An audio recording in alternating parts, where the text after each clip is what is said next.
بود نبود، روباهی بود. عیار و مکار، اما خیلی تنبل. روباه سحر از خواب خیست و به فکر افتاد. تنبل بود، هیچ کار کردن نمیخواست، حتی کاسه و طبقچه خود را شستن نمیخواست.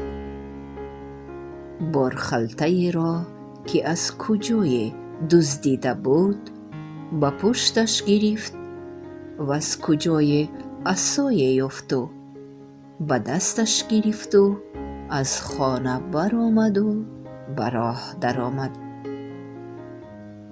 مثل 100 ساله ها راه می رفت و آه و واه می کرد، اشک می ریخت. در سفیدار قدی راه اکه دم دراز حال روباه را دید و به حیرت افتاد. ای کجا روانه‌ای؟ چرا اینقدر غمگینی؟ اکه جان نپرس، زندگی مشکل شد. همین خرگوش کجپا عذابم میدهد. از دست او از خانه‌ام برآمده میروم. بگذار خانه‌ام را گیرد. ها، همین گوش دراز تو را عذاب میدهد. او تو در حیله استا کو، فریب کن و بخور را تمام. من کوزید نه میخورم، اما گوش دراز دانا شده است، فریب کرده نمی شود. عذابم سخت. بهترش میروم، در یکونجا مرغابی بانی میکنم. عجایب بود. این در کجا دیده ای که روباه ها مرغابی بانی کننده؟ این تو هیچ چیز را نمیدانی. این در جنگل ما ناممکن است. در دیگر کشورها پیشروی، در آنجا روباه ها مرغ ها را، مرغابی ها را بانی میکنند. این در ما فکر میکنند که روباه ها ظالم و فریبگرند. اکه همان زمان پریده رفت و به همه ساکنان جنگل این خبری نو را رساند. ای نویگری، روباه از دست خرگوش جنگل را ترک می کند، به دیگر کشورها می رود، به مرغابی بانی مشغول می شود، خانه‌اش را به خرگوش گذاشته است. دروغ می گوید و گفت زاغی سیاه. وی همیشه دروغ می گوید، به همه دروغ می گوید، دروغ گوی است. خرگوش باشد این گپ را شنیده باور کرد. به نزد خارپشت آمد و بلاف زنی سر کرد. شنیدی؟ من روباه را ترساندم، او را از جنگل سر کردم. دیدی من چه خیلی عاقل و دانا و ناترس. باور نمی کنم، گفت خارپشت. اینجا یگان گپ هست. او فریبگری گذرا. باور نمی کرده است. خیر اختیارت، رنجید خرگوش. او خیز زده به بالای کنده برآمد و موی پایش را سیخ کرد و قامتش را بالا کرد و دستهایش را به میانش گذاشت. دیدی دیدی مرا؟ دیدم. خیر چی؟ خرگوشی عادی، فقط لاف زن، گفت خرپشت. خیر باور نکنی اختیارت. من رفتم به خانه روباه اکنون خانه من. پگاه بریاکو باد میکنم، دوستانم را به ضیافت دعوت میکنم، گفت خرگوش و رنجید و رفت. خانه روباه در تگ ارچه کلان و زیبای واقع بود. خانه یکی خوب و زیبا بر هوا. مخصوصا جای خواب روباه به خرگوش خوش آمد. ملایم، گرمکک، روی کت دراز کشید و خوابی گوش دراز برد. خوابی عجیبی دید خرگوش. خواب دید که او در جنگل از همه زور و بقوت است.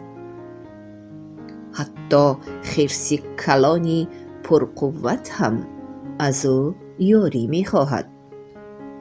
کنده کلانی چوب را خودش برداشته نمی تواند و از خرگوشک یاری می پرسد. گرگ باشد او را دیدن زمان از ترس به پشت می افتد و زاری و تولا می کند. خرگوش جان، من پیشترها تو را آزار می دادم. مرا ببخش خرگوش، ببخش. سحر خرگوش از خواب خیست و مشق بدن کرد. یک پیاله آب خورد و از در بیرون شد. ای اکا سلام. رو خرپشت، سنجاب، ازار سرخک، هر کسی رو که بینی به مهمانی به خونه من دعوت کن، گفت او به اکا. میلش میگویم، اما تو خرس را فراموش کردی، گفت اکا. خرس کلان در خانه نمی گنجد. خیر میلش گوی، در پس در میشیند، گفت خرگوش. اکای دم دراز پریده رفت و خرگوش به فکر افتاد. مهمان ها را با چه ضیافت دهد نمی دانست. در خانه چیزی نیست. فکر کرد و به خلاصه آمد. در خانه خوراک نیست، پس برای مهمان ها سرود می خواند. بگذار سرودخوانی او را گوش کنند و لذت برند. اما بدی کار در آنجا بود که او یگان سرود را به خاطر آورده نمی توانست.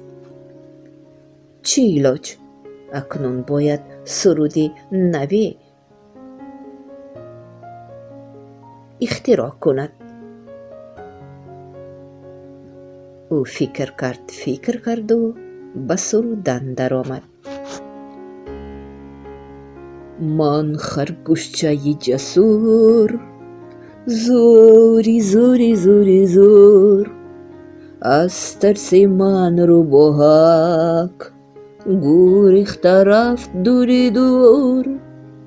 لا لا لا لا لا لا لای لا لا لا لا لای لای.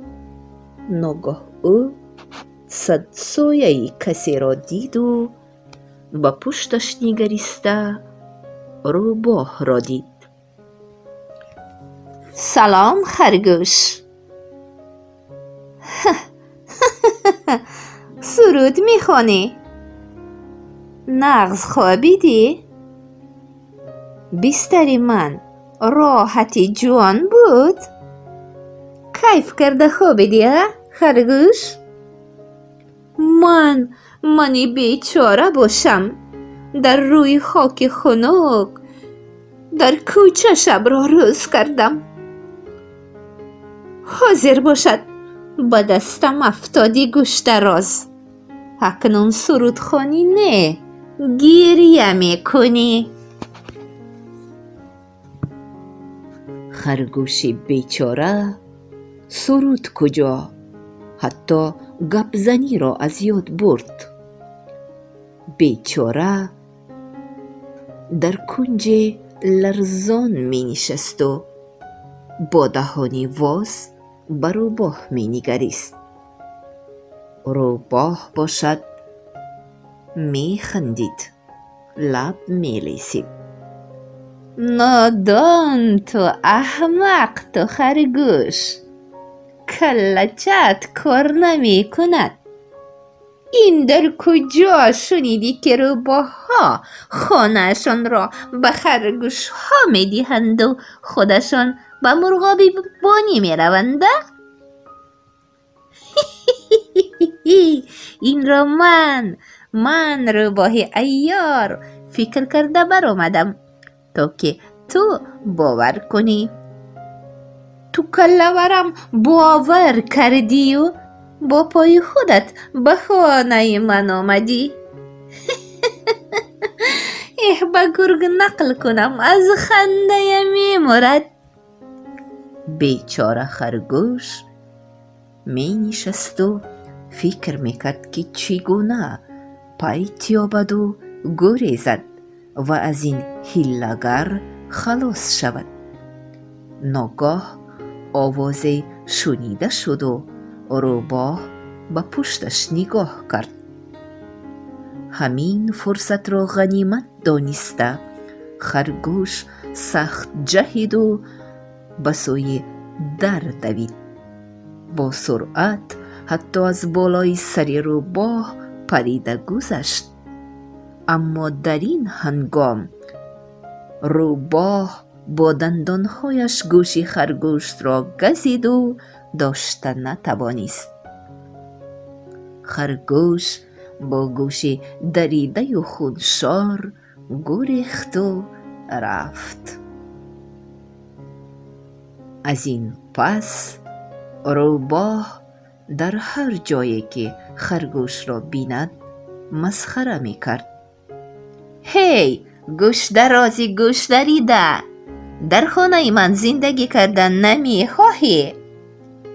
در بستر گرمکک من خوابیدن نمی خواهی؟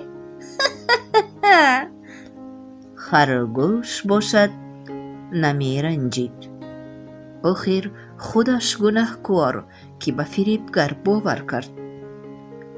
گوشش دریده باشد هم هیچ قصه نه، باز خوب می شود. اما او دیگر هیچگاه به این فریبگر باور نمی کند.